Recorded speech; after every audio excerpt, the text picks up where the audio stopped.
Cool. Usman's here. Nice and early, actually. Just give him a couple of minutes to join in. Cool. All right, people are here already. Let's start then. Stanley, Liverpool fan, always in the cut. Let's get into it. Good evening and welcome to another Touchline Fracas Fightcard. I am joined this evening by Mush. How you doing, Mush? I'm all right, man. It's time. It's time to get the energy up, man. Prem's back. It's all good. It's all good. Proper football, yeah? Proper football. None of this United Nations nonsense, bro. Okay. Lewis, how you doing, mate? Yeah, I'm good, Gaffer. How you doing, man? Yeah, I'm not bad, man. Julian, how you doing, bro? I'm good, man. I'm good. I'm excited for the game, excited for tonight. Yeah, let's get into it, bro. And Dan Coogs, what are you drinking there, mate? I'm feeling blessed, man. I'm feeling blessed. Just Pepsi Max and Pepsi Max and JD Apple. Man's lit already. Pepsi Max, Pepsi with a bit of mac and cheese in it. It sounds nasty, to be honest with you. But with all that being said, I introduce myself, Mariah. You may know me from previous lives, so won't be getting any of that tonight. This is a preview of the Arsenal-Liverpool game, which will be happening tomorrow evening at 8 o'clock. And let's get straight into it, guys. This is a classic fixture, to be honest. Over the years, we've seen some great results for you guys, some batterings, some snooze fests, some guys being embarrassed. I'm going to come to you, Julian. What are your favorite moments, favorite fixtures from yesteryear? My favorite fixture has to be, of course, the 5-1 that happened in 2014. I remember it like it was yesterday. Arsenal was still in a serious title race. Apparently, February, I believe it was February 15th. You know, they just come off beating they just come off getting Mesut Ozil, so they were still feeling themselves a bit. Mesut Ozil's world class, all of that. I remember as well, Arsenal fans before the game were even like, Wenger had a little interview. You get a pre-match interview, and Wenger made like a little smiley face, and Arsenal fans were like, "Oh, getting ready for the Wenger. Wenger's going to do a madness." You can see by the way he's smiling in the pre-interview. And in the next 20 minutes, the first 20 minutes was what I can only describe as, I don't know what. I definitely feel like the high that I was on can never be touched again, because we absolutely battered them for 20 minutes and it was just non-stop. I think I lost my voice by the 21st and it was just non-stop. Amazing football. The best football that I've seen personally under Liverpool with Brendan Rodgers. It was so exciting, so fluid. So with Suarez, Sturridge, Sterling, even Martin Skirtle getting in on the action. Arsenal were absolutely embarrassed, and from there their title hopes just went down the drain. And yeah, it was that's my favorite. What a beautiful day. I remember the build up to that, and I think that was when Koscielny and Mertesacker they'd had a good season up to then. My good friend Lewis was trying to put them up there with the great Premier League centre back duos of years gone by. People did remind him they actually hadn't won anything, which he seemed to have forgotten. And I think that result was a humbling for him. But saying that, I'll come over to you, Lewis, and ask you about some of your favorite fixtures, favorite moments from previous Liverpool and Arsenal fixtures. Well, one that stands distinctly in the memory is like, as football fans, we rarely have the opportunity to win league titles at other opposition's grounds, and obviously, 1989. How old were you then, Lewis? Lewis, how old were you? That's not guys, you didn't interrupt Julian, all right? You didn't interrupt Julian. I'm not going to let you come on this fight card and chat shit. I want things that you actually experienced. Listen, I've experienced it, mate. Yeah, I've watched Fever Pitch. I've watched the game back. I experienced that shit, okay? We dunked on them at Anfield, won the title in their own backyard, 2 late goals. Fuck off. Do you have any more recent ones? One from the Premier League era will be nice. Yeah, that would be Premier League era. Well, when you guys talk about league titles and shit, don't you include the ones outside the Premier League era? Not me. Yeah, sure, but I'm asking you about your favorite memories. So games you actually watched live, you got to experience the moment, names we can remember. You've had moments. I don't know why you seem like the obviously there was that one where we absolutely slapped Liverpool, didn't we? What was the score? Was it like 3-0? Because was it Alexis 4-1. What? Yeah, was that the Alexis one?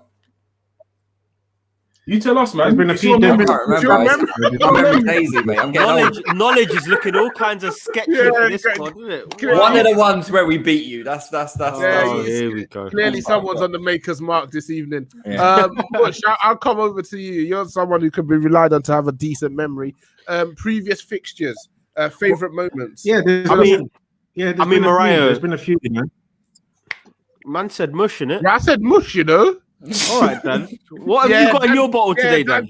Dan Coogs he's wasted, man. He's already waved. My internet's moving crazy. I'm only catching half the questions. He's bladdered already, mate. Yeah, so go on, Mush. As I say that, he goes for another sip. He can't help himself. Go on, Mush. Nah, I mean, Mariah, seeing as, you know, my favorite game involved Kevin Keegan once upon a time back in 1974. But let's talk about my favorite game. I'm going to be respectful, actually. I'm going to say a game that both teams were really good.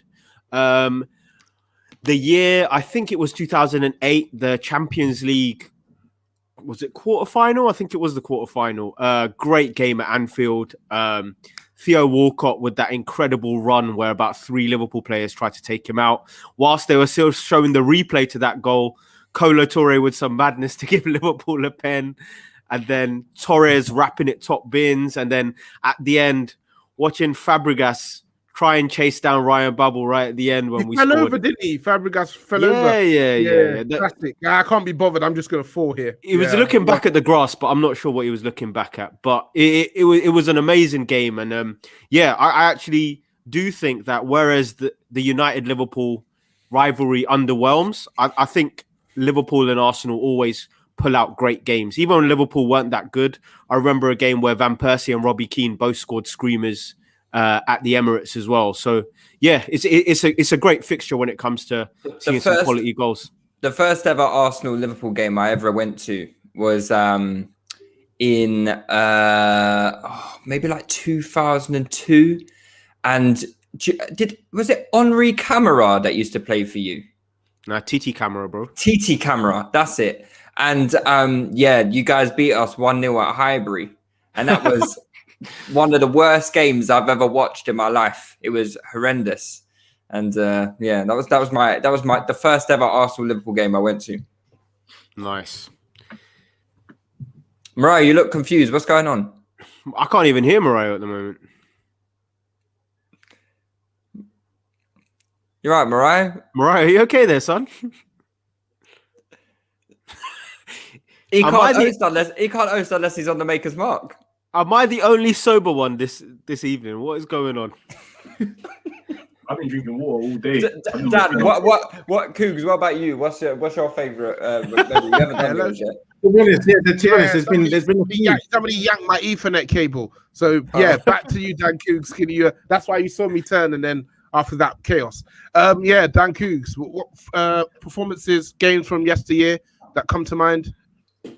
Yeah, there's been a few good ones. I think Lewis mentioned a good one, the 4-1 Ozil. I think Bellerin got his first Arsenal goal in that match. There's been a few slappings though. I think I have to say my favourite Arsenal-Liverpool was at Anfield, that 4-4 with Arshavin. You know, that was a terrible performance from Arsenal personally. But you know, when a guy, a cult hero like that, rocks up and slaps 4 goals at Anfield, you know, that's one that lives in the memory for a long time. But at the Emirates, I think the 3-0 with Sanchez, where he just tore Kolo Touré a new one. That's a personal favourite for mine as well. The 2-0 at Anfield as well. Van Persie double, I think it was. I remember that game. That was like the opening game of the season, maybe. I can't remember. There was a DRB masterclass at Anfield as well. You know. Yeah, that was one of my favourites. And Van Persie scored 2 amazing goals. That last one, back post. that volley crushed my soul, man. I remember watching it live, thinking we could get back in. I think we missed the pen as well, and then when Van Persie scored that goal, yeah, you did. Chesney saved the pen. Yeah, I remember that. That's when I started saying the madness about Chesney, about how he could be like the best goalkeeper in the world. I think the Arsenal Liverpool, like Bush is right. It's probably one of the best fixtures in the Premier League calendar. I think I saw a stat. Truth be no, go on. Yeah, I said truth be told, Chesney has gone on to be a pretty great keeper, to be honest with you, Lewis. So the shout wasn't ridiculous. It wasn't ridiculous, but it was also had that bit of extra Lewis kind of salt bay addition. You know, I don't like to brag about my W's. You know what I'm saying? Yeah, they're few and far between, so you probably should. In all honesty. Cool. Talking about previous fixtures, I've got the last 8 games or so between the two of you. So your last game was a 0-0 draw, which Arsenal then won on penalties. That was in League Cup. Liverpool won 3-1 in the Prem back in September. You had a 1-1 draw in the Community Shield. Arsenal won that in penalties. Back in July, Arsenal won 2-1. A 5-5 draw in the League Cup, October 2019. Yeah, Liverpool won that on penalties. And then a 3-1 win for Liverpool 2019 August, and a 5-1 win for Liverpool 2018 December. So if you're looking across those last 7 games or so, it's 4 Liverpool wins, 3 Arsenal wins. So seeing how Liverpool have been a better team over the last few years, it's not bad. It's not a bad record for you lot, Lewis. No, Liverpool. We've not had the best of records over Liverpool over the years. I don't think they've always been the team, especially in recent years, under like Klopp and Brendan. But we've had a few decent performances in there. But out of all the teams, I think other than Man City, it's always been Liverpool that have been the team, especially at Anfield, where we're like, we're not fancying this. You know what I mean? So it's been a bit of a bogey ground for us. But at home, we've done all right. We got a few decent results there. So, yeah, I'm not too concerned about tomorrow, mate. I'm not too concerned. You know what I mean? Like, this Liverpool is a different Liverpool. It's a new era for him. So, it's what it is. Okay. Is it really a new era, or do you just think they've had a few injuries? It's literally the same era. No, I think their era is coming to a close, mate. Interesting. I'm going to come across to you, Julian. Lewis is calling it a new era, saying your era's come to a close. It was the most short-lived era of all time, by the way. Apparently, the best team in Premier League history. Yeah, don't know what to say about it, to be honest. Is Lewis right? Is the era coming to a close? Is it just been a blip because of some injuries to some key players? What are your thoughts? Yes, it's anyone that watches football and has half a brain can know that, this season has been largely down to our injuries. And Lewis doesn't have half a brain. I mean, injuries haven't stopped Mane playing like Wayne Routledge. Man, that's true. But it is, I mean, if you want to test it, our poor performances to Mane being rubbish, then that's it. But I mean, going into December, going into the new year, we was 8 points clear. Even with the injuries that we had, and then once the injuries took its toll on the team, with Matip officially being out for the season, and also let's be real, I've said it before on the KEF and Fracas pod as well, that Klopp has to take some accountability for some bizarre decisions, like persisting with Fabinho at the back, persisting with Henderson at the back, to the point where it messed up the balance of our team. But going into this game, I feel like we've licked our wounds. I feel like we've hit a bit of form. If I want to call a win against Wolves just before we left, form and our Champions League win, I feel like Klopp has had a lot of time with some players that haven't gone on international duty to get them right, get them rested. Can you name some names there? Fabinho. Who didn't go on international duty? Sorry, it's Trent. Trent. Yeah, Trent didn't go on international. No. Why was that, by the way?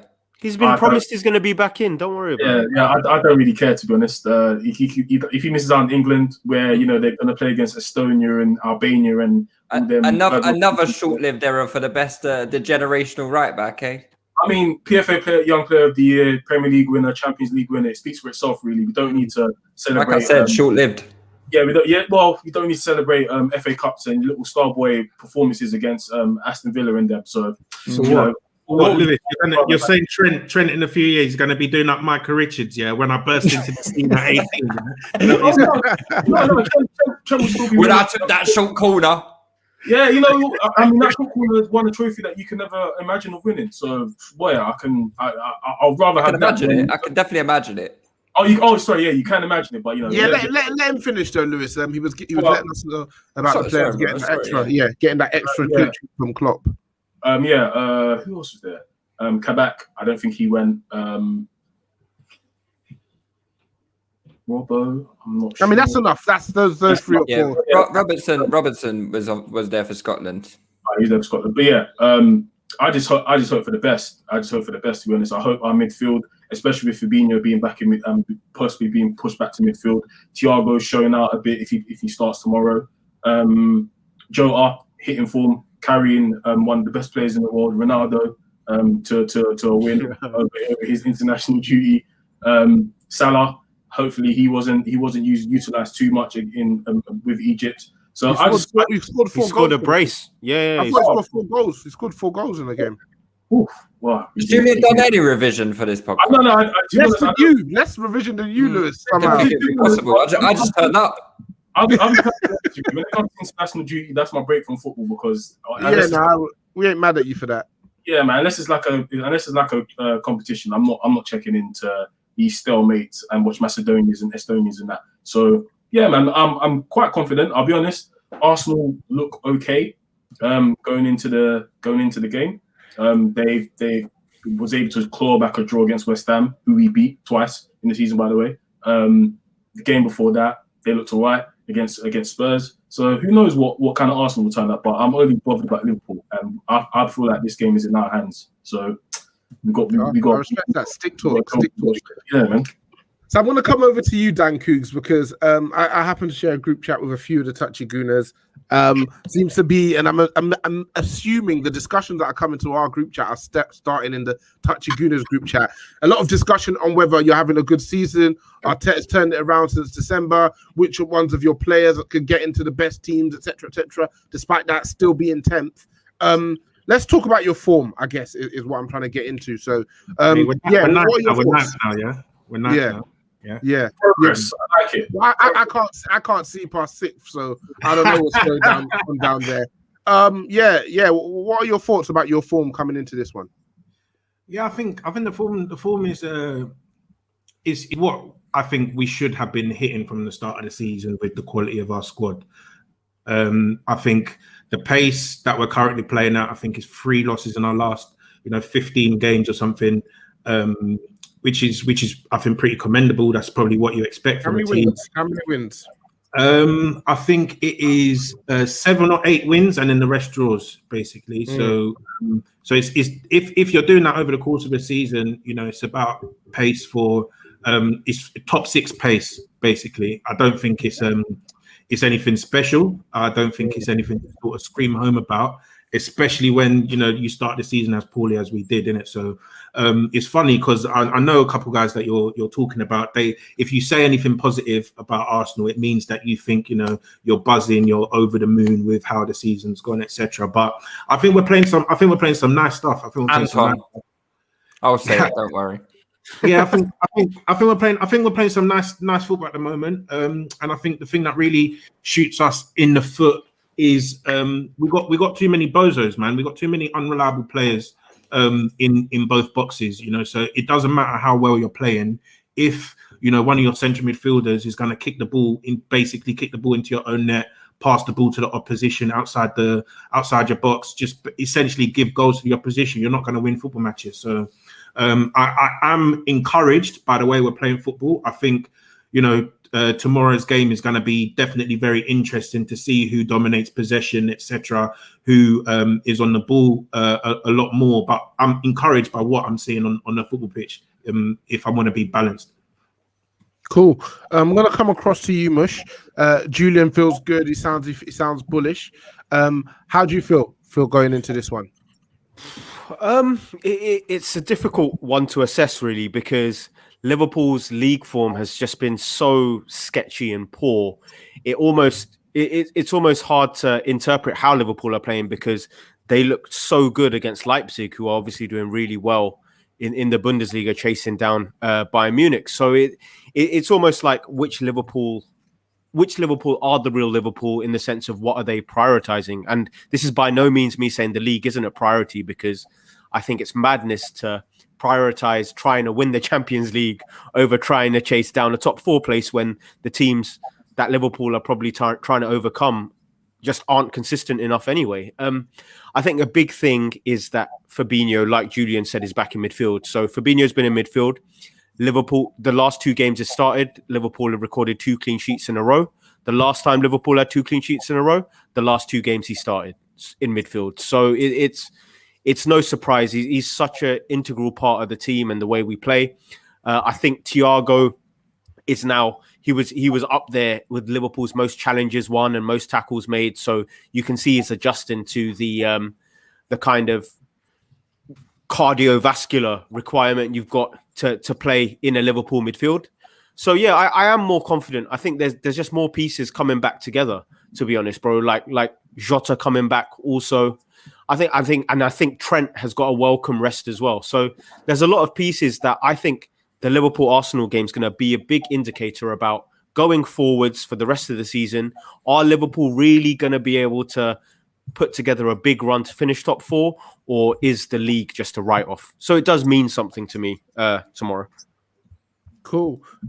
Before I go on to ask you guys about individual players, Lewis, I just want to finally get your thoughts on you guys going into this game, because you seem to be the main person sticking up for Arteta within the Touchline group chat, relative to yourself and Anton, should I say?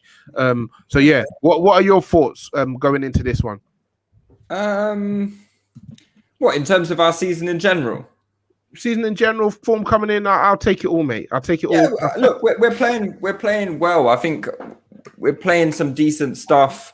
I don't think there's too many teams in the Premier League that are playing better football than us at the moment. Oh, yes, that was one of your shots. What do you mean by that when you say not playing better football? What essentially what does that mean? I just think in terms of the product on the field, looking like a cohesive football side, playing attractive football, playing offensive football. Like I said, I don't think you're going to find too many teams playing as well as us. Where, you know, all the stats, all the underlying metrics, they point to us being, you know, pretty useful in that regard. But, you know, some results haven't gone our way. But if we continue playing like that over a 38-game season, I think more results will fall our way than not. So, yeah, I'm satisfied with how we're playing at the moment. Things can definitely get better, like the results and, you know, just in performances in their entirety, I would say. But yeah, I'm all right. I'm all right with how we're playing at the moment, and that is how we're playing at the moment that I think is going to give us the edge tomorrow, because I don't think Liverpool can say they're playing cohesive football. I don't think Liverpool are really clicking offensively. So and defensively they look a bit shoddy. So yeah, it's that gives me confidence, and I think we are the better team heading into tomorrow's game. Personally, don't you think you're a bit defensively shoddy too? Just looking at your I don't actually. Your recent results. I don't think so. No. It's a funny one though, because if you think about it, I don't think teams are getting many chances against us. I don't think we're really sacrificing possession in that way. I don't think we're getting outplayed. I don't think our goals ever really under siege. I think if you're looking at the goals that we conceded in recent weeks, it's been bozo moments, is what I would say. You know, so I don't know if you can say that's defensively.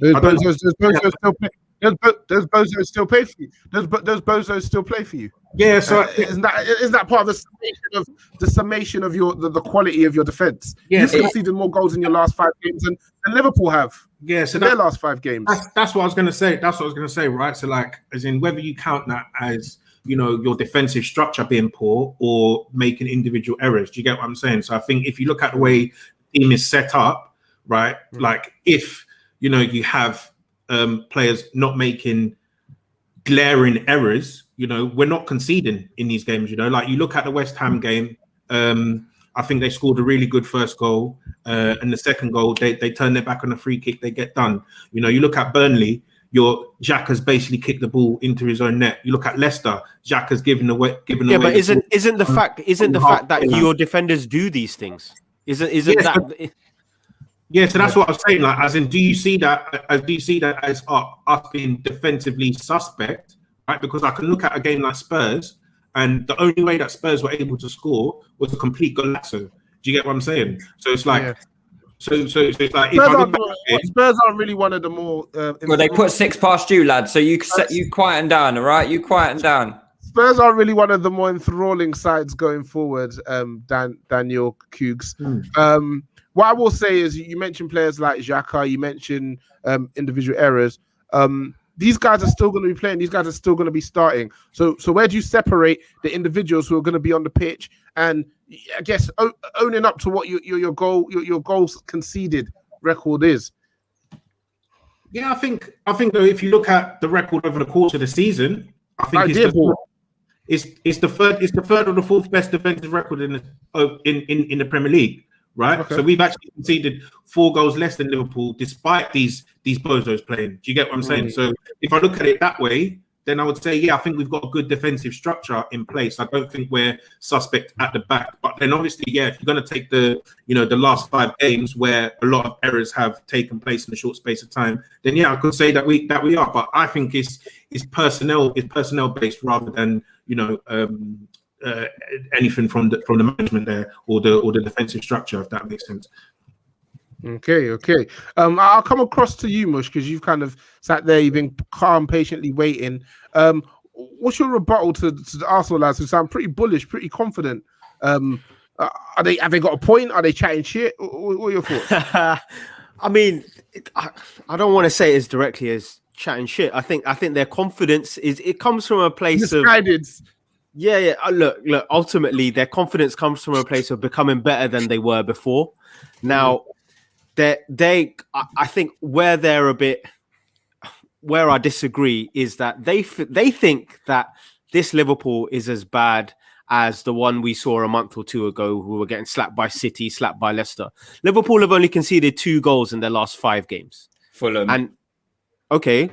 Everton. They're 2 goals though, right? Yeah, which is fine. You conceded 3 within 20 minutes. You don't hear me complaining. No, so I just wanted to add the results that you. Yeah, which is absolutely fine. But ultimately, a little bit 3 weeks ago. But yeah, sure. All right, brilliant. But it's just one of those things where I think Liverpool are coming into a place where things are clicking again. Jota's back, Fabinho's back in the base. Partey, Fabinho is going to show what a true, midfield colossus is all about. Looking forward to it. Here we go. Cool. Yeah, that's fine. I want to ask about some individuals who I think could end up turning the tide of the result one way or another. I'll start with a much maligned captain, Pierre-Emerick Aubameyang. Dan Cougs, what's going on with Aubameyang? What are you expecting to get from him tomorrow? Yeah. And I've got 100% faith in my captain, man. I'm not one of these guys that turns on their strikers after a bit of bad form. That I think a bit of bad form. A bit of bad form. If you want to look at the goals scored in 2021, I think he scored 7 goals in the league in 2021. There's only Kane. And he's third on the list for goals scored in the league in 2021. That's after he started playing with a 4-2-3-1. His XG is the 3rd highest in the league of anyone that's played any reasonable minutes since December. So I've got faith in him that if he plays, he's going to bag. So, us Touchy Gooners, we like our stats, we like our underlying metrics. Yeah. Sometimes you use the last 5 games, sometimes you use December, and sometimes you use the whole season, depending on what point you're trying to make, what point you're trying to refute. It's hard to, in all honesty, it's hard to keep up, Cougs. Boxing Day table. We're trying to educate the masses. Don't worry, yeah. So it's cool. So with Aubameyang, I got no worries about him. Right? If we create the chances for him, he'll back. And I've got no worries. And he's got his new Travis Scott trim. He's scoring bangers in training. It's all looking good. It's all looking good. Dan, streets are saying you're going to change to Oberhair if he scores a hattie. Is this true? You're going to confirm this? Unfortunately, my hair's not long enough. Despite all of this lockdown lack of trim, my hair doesn't really grow like that. So, I would like to have the option, but I'm a professional, and I've got Zoom calls to make the clients in it. You get me? Okay, I'm gonna come across to you now, Julian, and ask you about Kabak. He started slowly, but from everything I'm listening to on Cop End, everything I'm hearing on the Touchline accounts, he seems to have turned it around. What are your thoughts on the new guy and how he's settling in? I'll be perfectly honest with you. I'm not the biggest fan of his turnaround, to be honest. I feel like I definitely feel like Fabinho coming back in midfield has helped a lot, but I still feel like there's moments in the games where he's been exposed a lot. But I feel like especially the teams that we've played against have kind of helped with him not looking as bad as we did before, and of course Fabinho being back in midfield. There's, for example, someone to actually clear up some headers, which is someone that we didn't have from before. There's someone to sit in front of him, which was Fabinho with the sitting at DM. But I feel like he's 21, so I may have been a bit harsh on him before, saying how we shouldn't sign him because of the abysmal performances we're putting in before. But him and Phillips are both finding their feet, because I definitely feel like him playing with different pairings of centre backs. And him being thrust into the Liverpool side, especially at the end of the January transfer window, didn't help a lot. But we'll have to see, man. Arsenal, to be honest, when it comes to the attacking threat, I can't lie. Over the last couple of weeks, they've looked quite dangerous. They look like they want the ball a lot, which is what kind of scares me about Kabak if he's going to be on the back foot, because he's still quite rash. He's still, not as composed as I would like our centre backs to be, but I feel like, again, what I mentioned earlier with this time with Klopp and with Phillips as well, who also didn't go on international leave because why would he? He might have learned his trade a bit more and will go into the game a bit more confident. And of course, Fabinho being the anchor man, gonna show everyone what a proper jugador DM looks like. Not like that. A proper DM. It would help if Partey was actual DM. Okay, we mentioned him. I was about to ask racial stereotype in there, Julian. You mentioned him, and I'm about to ask about him. Thomas Partey. I think the midfield will be a key part of tomorrow's game. I'll come to you, Lewis. What are you expecting to get from Partey in there tomorrow? I think similarly to what we saw against United, what we saw against Villa, and West Ham in the second half. Sorry. Just a colossal performance, I think. So when you say similarly and use a small percentage of his actual minutes on the pitch, would that be an outlier? Do you want me to name every single game that he's played well in then? I don't think it'll be a very long conversation. Really? Hello. That's interesting. That's interesting. Right, I thought you're supposed to be impartial. That's very, very interesting. Sometimes the truth has to come out. He's taken a couple shots at United. Let the first one slide, and he did it again. And I'm not going to just let him take shots. That's fine, but he still had more good games than Pogba has this season. So where do we go from here? That's cap. Let's not mention Pogba. No, it's absolutely not cap. Go on, name the Pogba good games then. Name the Pogba good games. This is not. So it's cap, but you don't want to name the games. Because it's not a Manchester. It's not a Manchester United fight card. No, I just wanted you to name the Pogba games. So back to Thomas Partey in his performance tomorrow. He's going to be up against one of the premier midfielders in the league in Fabinho. Yeah, so how are you expecting Thiago, no? Yeah, less said about him the better. Yeah, how are you expecting him to do in that midfield battle? Yeah, I think Julian is very wrong in his assessment of Fabinho is going to show Partey what a true DM is. Partey is not DM. Partey has a lot more to his game than Fabinho does. I think Fabinho probably wishes he could play a bit like Partey. So what more does Partey have to his game than Fabinho? By the way, I just want to know. Say that again. What more does Partey have than Fabinho to his game? Because Basically everything on the football. Everything on the football. Better passer, better dribbler, better under pressure, better first touch. He's not better under pressure. He's not better. We forgetting when Fabinho used to dominate midfields for Monaco playing in Champions League. Yeah, that was a really long time ago. I've not seen Fabinho do it for a while. I think he hasn't been playing there this season, but then when you did see him last season play there, he was amazing. Great pass of the ball. Thomas Partey's already shown you lot levels for Atletico. No, he hasn't. No, he hasn't. He's under the cosh. Remember, I do listen to Touchy Gooners sometimes. He's not under the cosh. Well, if you listen to Touchy Gooners, he wouldn't be under the cosh. Not been putting him under the cosh. You guys aren't as confident as you was when you first bought him. I listen. No. Do you know what? Let's. What are you talking about, Julian? Let's be serious. Where have you got the mate? I think you listened to another Arsenal podcast, mate. Hold on, guy. Dan Q coming from the easy geezer sort of vibe. Hold on. Let's actually be serious here, right? So, like, if we're going to do the comparison between Fabinho and Partey, I think Fabinho is probably the best, I guess, all-round defensive midfielder, right, in the league, if you have that. But I think Partey is not categorized as a defensive midfielder for me. I think he adds a lot more into the second and third phase of the game. His passing, in terms of breaking the lines and verticality of his passing through midfield, taking midfielders out of the game, Fabinho cannot talk to him. He absolutely cannot talk to him in that regard, right? So when you're saying about we're not as confident, this, that, and other, nah, we're more confident. Go rewatch that match against West Ham. Fabinho cannot dream of a performance like that on the ball. Right, he can't dream of it. So let's just relax.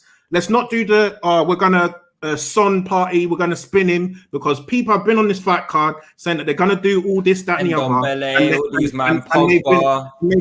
They've been left.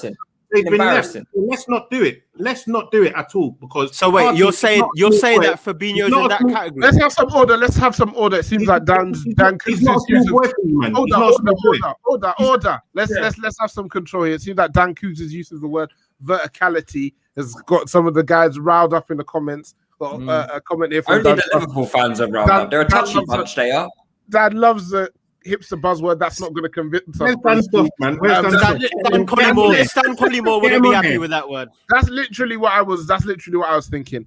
Okay, thanks for that kind of overview on Thomas Partey. Another player final Liverpool player I wanted to ask you guys about, Mohamed Salah. Seems to be again putting up the numbers this season. Mush.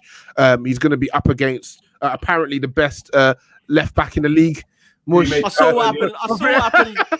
Previous fight cards. It's just about making the podium, Mariah. So yeah, go on. So what are your thoughts about Salah's?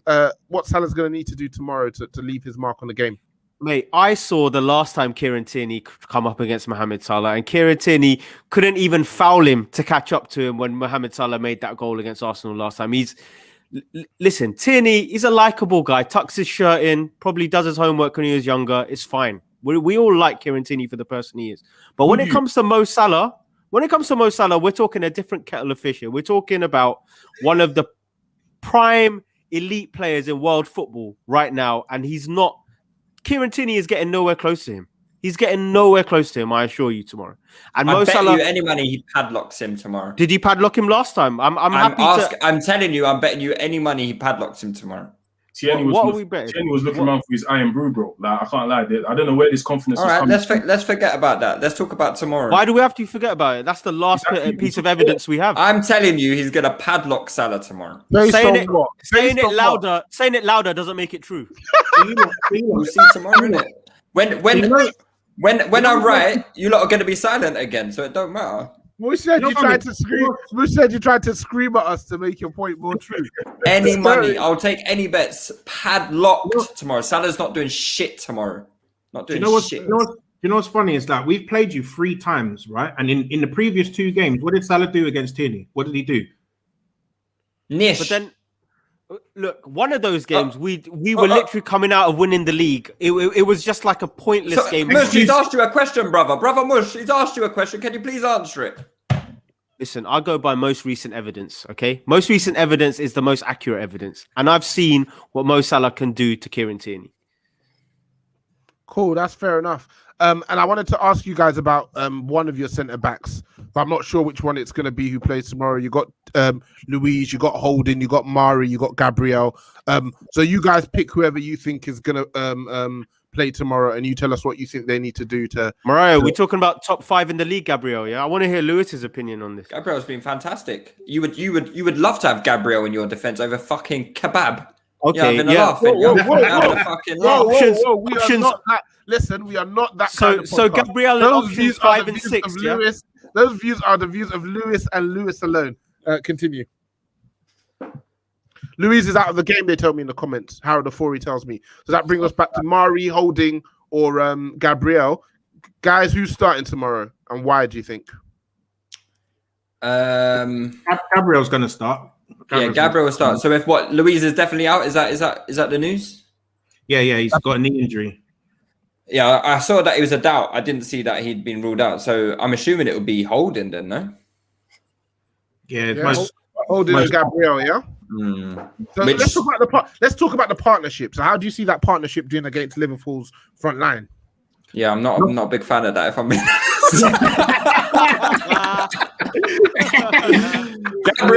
Gabriel, I've got no issues with at all. I think Gabriel and Tierney will have the left side locked up pretty well. But who do Liverpool play on the left? Mane, is it, or Jota? Who's it going to be? It's probably going to be. I don't know. You guys tell us. What do you guys think? It's going to be Mane. If it's going to be Mane, then we might be all right. If it's going to be Mane, we might be all right. But I'm a bit concerned with that right-hand side with obviously Holding and, Cedric or whoever it may be. Maybe even Chambers, actually. Bellerin just out of the picture? Brother, you're not going to get any sympathy from me about Bellerin. I'll Chambers tell you that. Was very good against West Ham. Played well against West Ham. He did. Yeah, you guys don't really sound confident at all about 3 out.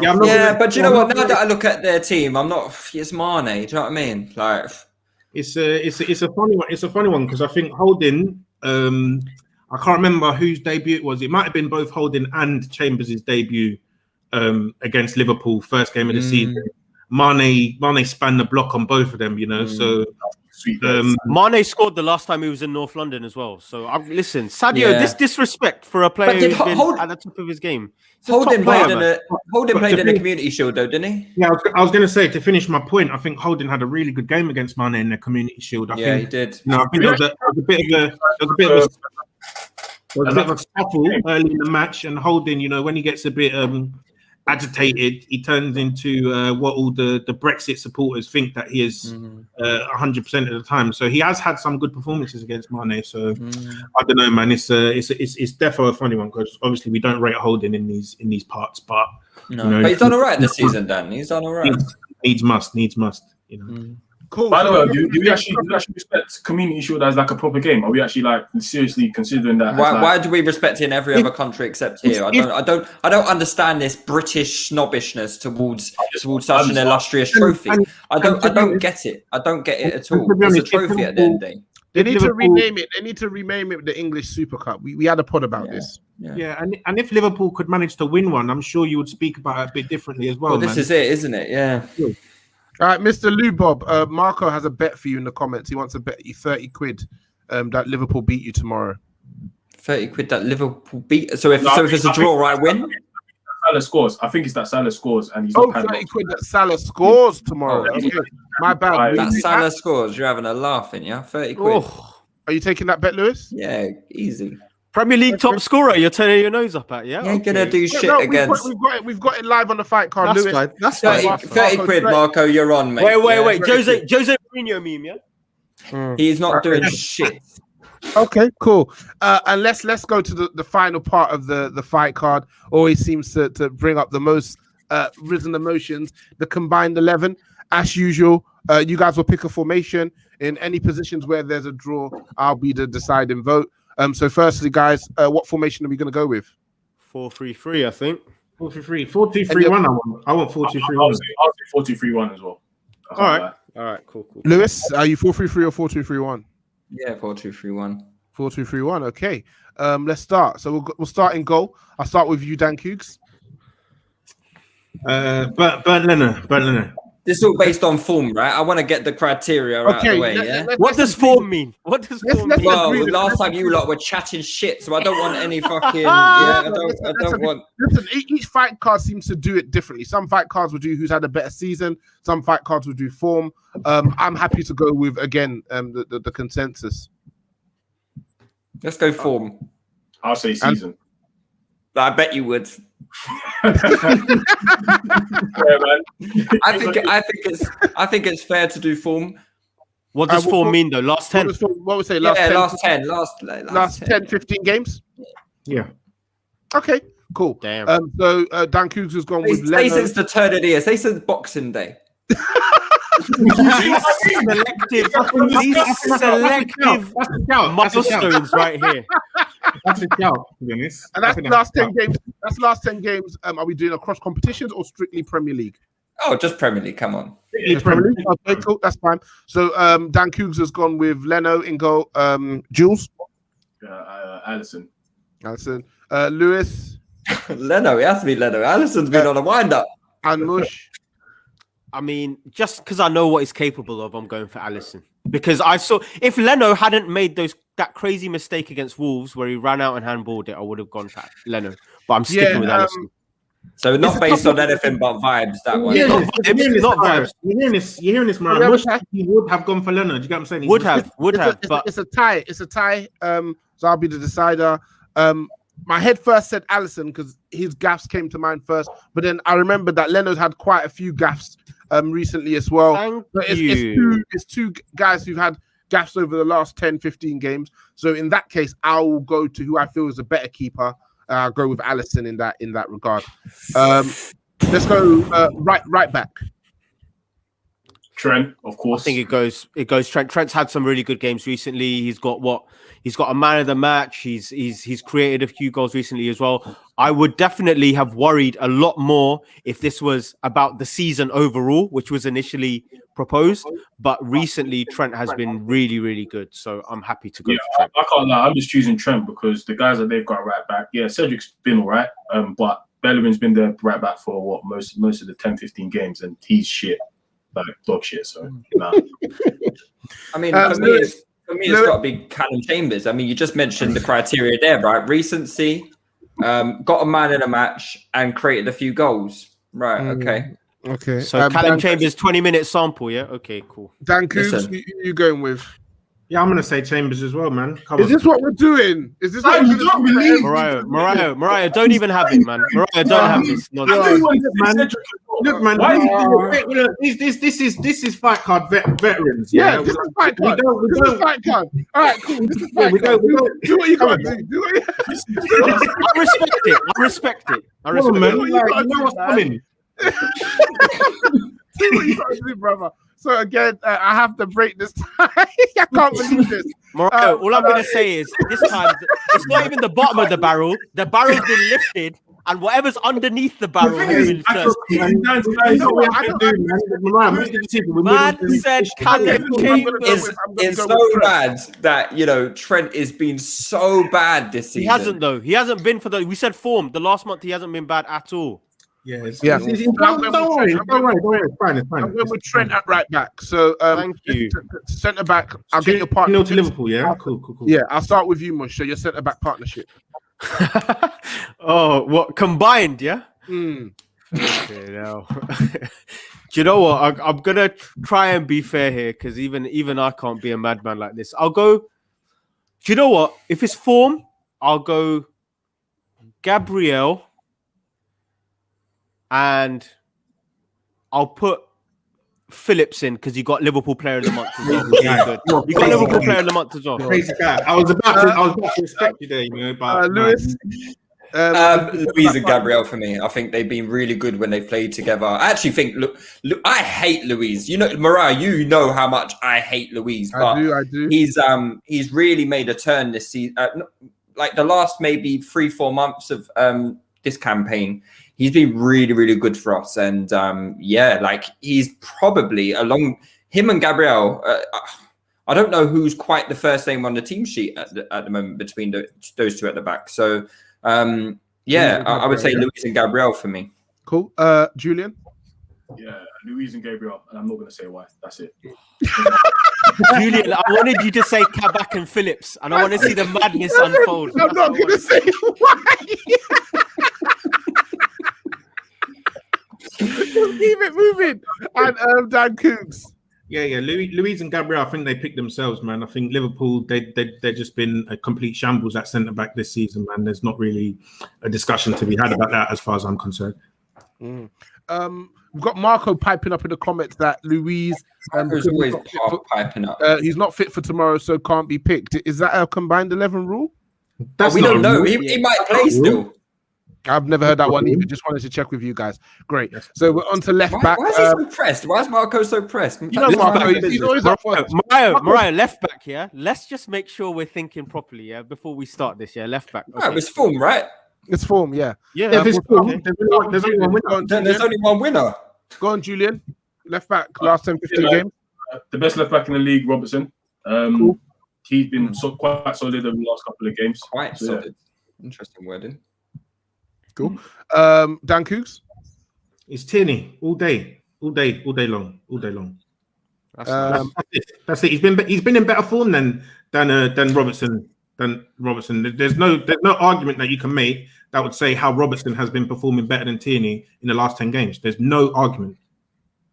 Mush, gonna try and make that argument, I assume? No, I think the argument here is that people are projecting Liverpool's bad form into somehow becoming Robertson being some kind of cause for that. Liverpool don't ever concede really down his side. He doesn't make any mistakes. There's nothing notable that anyone can tell me that Robertson's done wrong in a bad period for the club, and he's been the only one who's come out of any credit. We need to stop doing this thing where Arsenal finally have 2 or 3 players on good form and suddenly thinking that they're the bee's knees, man. So yeah, Robertson, unequivocally. Lewis. Yeah, it's a no-brainer, man. Tierney. Like if you're talking about who's had the biggest impact on their teams going forward and defensively as well, even if it's over the last 15, 20 games or whatever, I think Tierney has been comfortably better than Robertson. Okay, so I'll come to the tiebreaker. I agree with you, Mush, that Robertson has not been bad and he's not been somebody you can actually point any blame to during Liverpool's poor spell. But when I watch Arsenal, Tierney does tend to stand out. So I'm going to give it. What's the bar here, Mariah? What's the bar here for standing? The bar is, yeah. Do you know what, Mush? You see it's been international weekend, yeah. You see international weekend, and if you look on Twitter after Scotland's last game, Tierney was actually trending because Scotland fans, not just Celtic fans, every single one of them was saying that he was better than Robertson. Do you get what I'm saying? Fine. So I'm not. Robertson's dealing with a lot. He's captain of the team. He's making sure the team structure and everything's fine.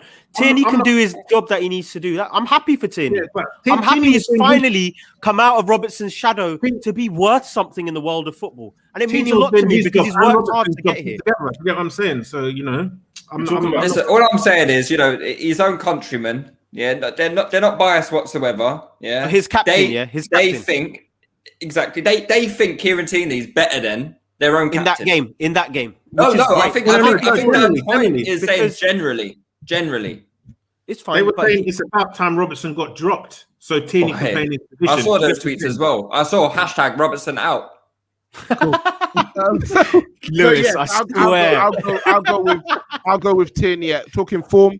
I'll go with Tierney at left back. Now we're here to our double pivot. I'll start with you, Mush. We'll do one at a time this time. Who you starting with double pivot? One at a time. I think we've spoken about enough. Definitely going with Fabinho. Probably one of the best players in the world in his position. Nothing else needs to be said. Cool. Dan Cooks. What one at a time? Yeah. Yeah. Or the pairing. No, one at a time. I quite clearly okay. One at a time. I will pivot. I think he's trying to compute how he gets an Arsenal player. I'm going to say all the stats show. Granit Xhaka. No, I can't do it. My goodness me. I can't do it. I'm joking. Yeah, they can have Fabinho in there. Even by my standards of shamelessness, that would have been absolutely. I even found it hard to listen to. I wanted to take off my headphones. I couldn't. The cringe was getting to me. They can have Fabinho there. Let's make it quick. It's cool. Yeah. Cool. Jules. Yeah, Fabinho. Lewis. Yeah, Fabinho, best DM in the league, 100%. Cool. Fabinho there in one of the two spots, and now we'll go to the other spot, and we'll start with Lewis. Has to be Thomas Partey, man. I think he's been really, really good. He's been better than all of Liverpool's midfielders, I would say. So yeah, and just on a personal note, how good would a Fabinho and Thomas Partey partnership be? That would be just a ridiculous centre midfield partnership. So yeah, for me, those two would be the double pivot. Cool. Julian, who do you have as the second midfielder? Yeah, Harold. Based on form the last 10, 15 games. Harold's trying too much agenda right now, man. Yeah, Harold, let's relax, brother. Is that Harold from Copend? Yeah. Brother Harold. Right. What, Okay. HW? No, That's a different Harold. This is a different Harold. But yeah, I don't recognize that last name. God. Yeah, Partey. Wait, incredible centre mid. Incredible. Cool. Dan Cougs. Yeah. TP. Okay. Who's that? Partey after Partey. Okay. And Mush. Don't know about that accent, but yeah. Thomas Partey, man. Cool. So we've got a double pivot of Partey and Fabinho, and that brings it to 4-3 to the Touchy Gooners, or Arsenal if you like. So we've got three behind the striker. Let's start with our right-sided attacker. I'll start with you, Julian. Salah, of course. Not too long. Lewis. Right-sided attacker. Don't act like there's anything to think about, Lewis. I know Salah's been a clappers. No, 100%. I know Saka's been a clappers. But in terms of like performance level, I don't think there's much between him and Saka. But yeah, Salah because he nets. Cool. Mush. King Mo. Dan Cougs. Yeah, you can have Mo Salah there. That's cool. Cool. That makes it 4-4, three positions to play for. Who have you got in the central attacking midfield role? Start with you, Dan Cougs. Martin Odegaard for me. I think Liverpool, they don't really have anyone I think that can compete with him in that number 10 position. You know, you look at someone like Firmino, who's been playing there when Jota's been playing, and he has been, I think, abysmal this season, especially if you're looking at the last 10 games. So, you know, in number 10, I think that is literally your only answer for me. Cool. Mush. Do you know what? I don't think Odegaard's been consistently amazing. I think he was really good against West Ham, no doubt. But I don't think that's been his level throughout. I think someone who has emerged to be a really good player for Liverpool and has been playing higher up the pitch of late, I'm putting Curtis Jones there because I think he's just shown so much promise and he's really grown into a role when he's so young compared to the seniority of the players around him. So yeah, I'm going to submit Curtis Jones only because I'm probably going to go for the man I'd prefer to play there on the left-hand side. Cool. Lewis? Who Yeah, I mean, have in that central role? Look, Curtis Jones is a good lad, isn't he? He's a good Scouse lad, good local boy. But if we're talking about pure, unfiltered quality, it has to be Martin Odegaard. Like he's really coming into his element now, and I think he's going to show you guys something tomorrow. He's going to show you guys levels. And is Curtis Jones even going to play tomorrow? No, he's at the under-21 tournament, so he probably won't. Right. Yeah. I mean, I don't think you can put. They're definitely back. But even then, I don't think Curtis Jones is going to start. So I don't think you can include someone who's not even really guaranteed to start in his own team. You know, compared to someone like Martin Odegaard, who's going to have a real impact on tomorrow's game. I'm getting absolutely annihilated in these comments.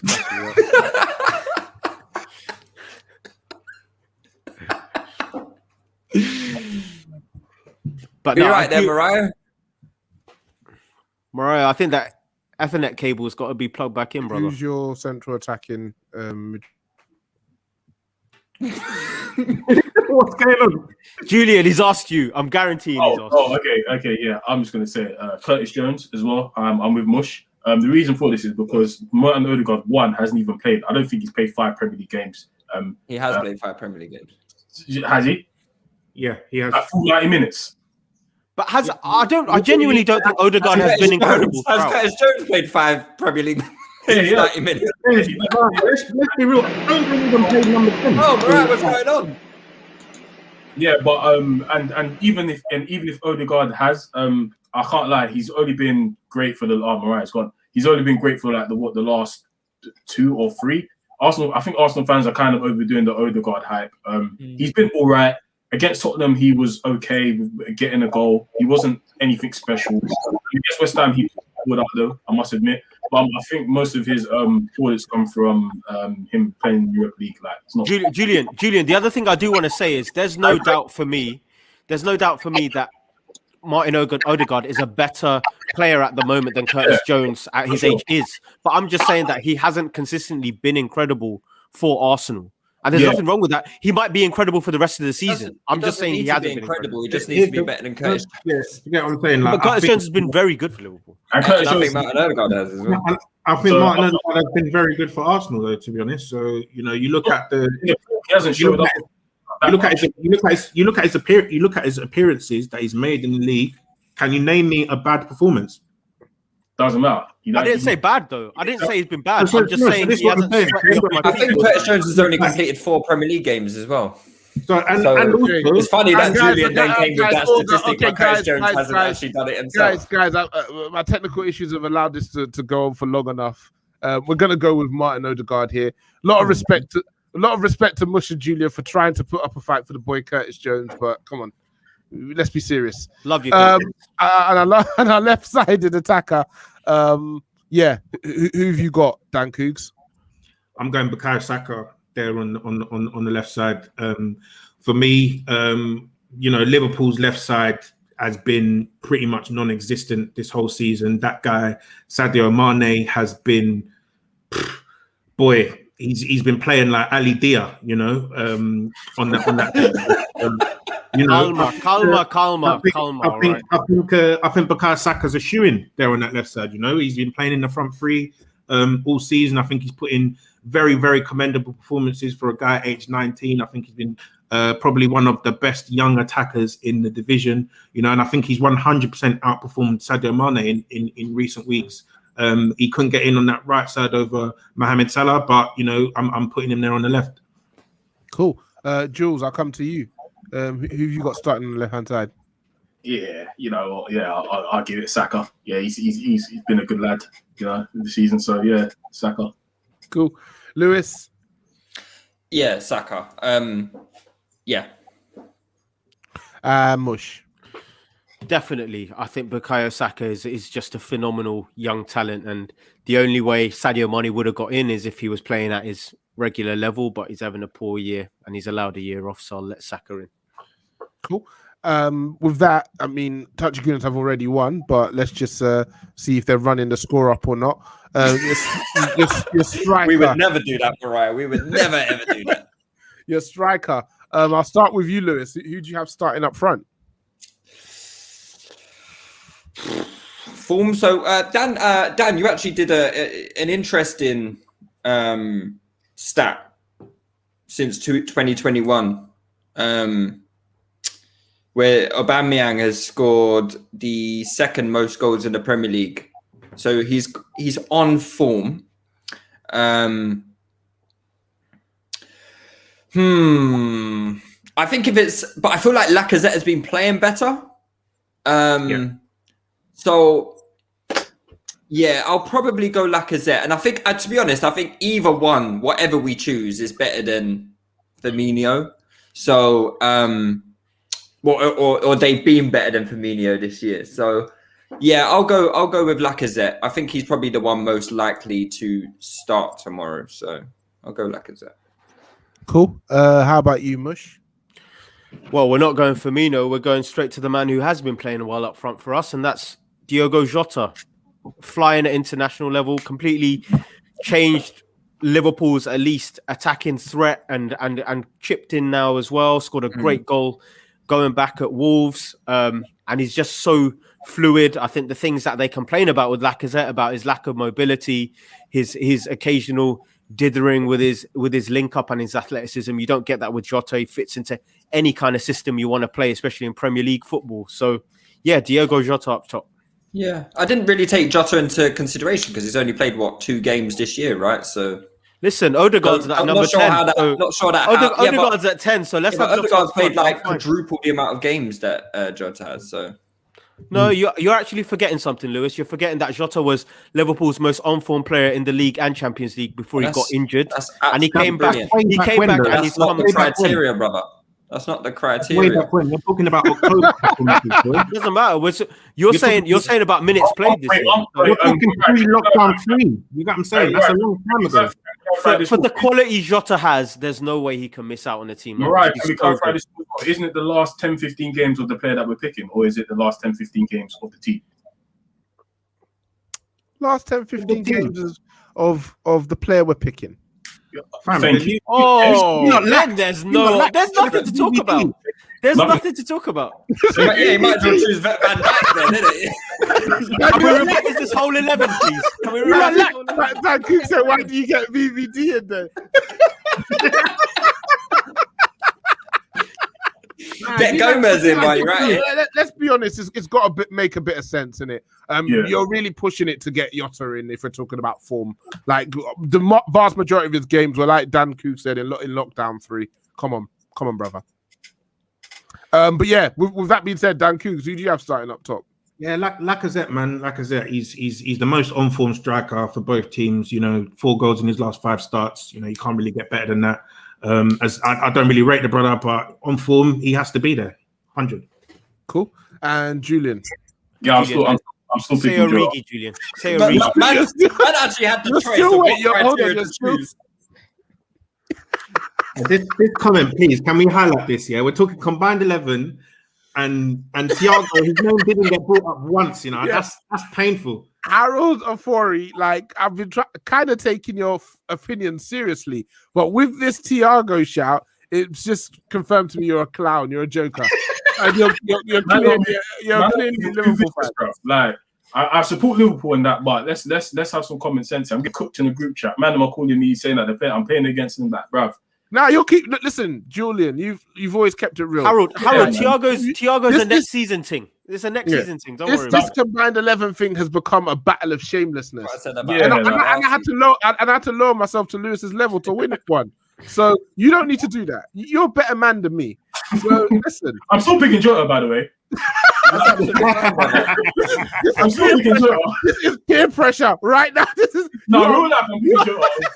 Jota's bagging tomorrow. Jota's gonna bag tomorrow. That's what I've told you the criteria, and you're still picking Jota. No. You said the last 15 games that the player has played, so I'm picking Jota. Yeah, but I also said make it make sense. Come on. And it's making sense. Jota's been better over the last 15 games that he's played. He's been better than Lacazette. Don't just shout at me. That's not going to convince me. 13 of his last 15 games were what? In the back end of 2020. Yeah. So I don't know. I don't know what you want me to say there. Cool. So is that 2-2 there then? Yeah, 2-2. This is ridiculous. Guys, you really mush. You really, it is what it is. I'm going with Lacazette. As hard as that is to say. Roberto Firmino, this is your fault. Roberto Firmino, this is all your fault for not even being worth why considering. Are you so shit, man? Not even worth considering or talking about. Big man thing. Why are you not a proper number 9? It's funny because and Lacazette and Aubameyang have been shit as well. And this brother can't even get into the combined 11, bro. Pisses me off, man. Why are you so shit? Big man team, bro. Did you know what? Go on. At the end of the day, if we win tomorrow, we will literally it'll be a point between us. Yeah, do you get what I'm saying? So as much as people are saying, oh yeah, Arsenal overrate these guys, this, that, and the other, but if we actually win tomorrow, there's very little to separate both teams. Do you get what I'm saying? So on form, I think it's pretty 50-50.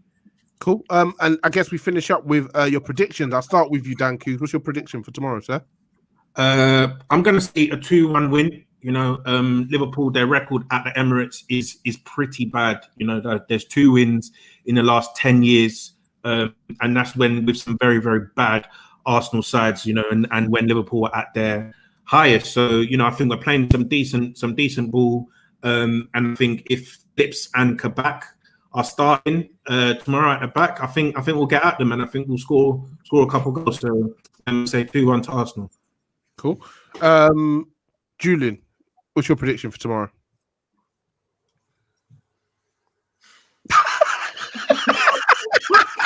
Julian, you're a very noble man, you know. You're a very noble man. Do I want to get slaughtered by the group chat, or do I want to keep it real? That's literally what I can see on your face, right? Do I want to get slaughtered by the group chat, or do I want to keep it real? Yeah, do I want to keep it or do I want to? It's like, fam, I'm going to be honest. Yeah, we're probably going to draw tomorrow. I'll keep it real. Probably like a 1-1 or a 2. Nah, you know, a 2-2. It'll be exciting. It'll be a good match to watch. But yeah, man, I don't know if we're winning. I'll be honest with you. Sure. Yeah, cool. Lewis? Yeah, I'm in between like a 2-1 win and a 2-2 draw, or a 1-1 draw.